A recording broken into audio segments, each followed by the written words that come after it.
受到這個鋒面甲西南氣流的影響，台北市甲新北市馬上大雨，尤其是台北市的內湖，在地人講已經真久無看到內湖淹甲這麼嚴重了。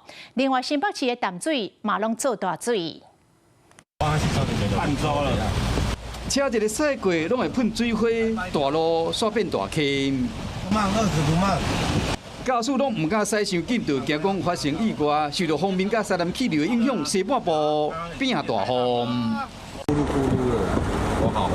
汽機車一個駛過，水花噴有夠懸，淡金公路真正變一條溪。來看市區，點啊，公路嘛開始淹水，關到差不多到安全島。民眾咧講，賽車袂輸咧駛船。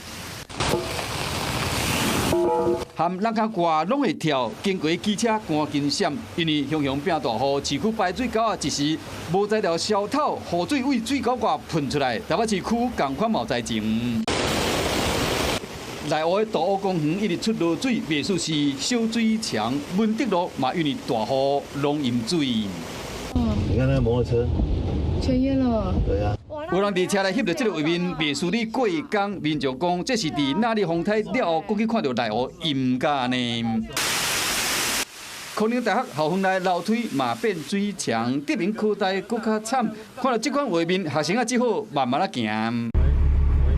新北淡水車站1點鐘雨量捌超過60米呢。民宅剛剛水是直接淹了大概80公分高，而現在水雖然消退了，但也是淹沒了記者的腳踝，其實是相當嚴重。原道路的水淹到腳頭有，一個差不多70歲婦人，因為行動不方便，捌掉佇內底。這兩天攏會落大雨，咱鄉親若要出門，愛注意安全。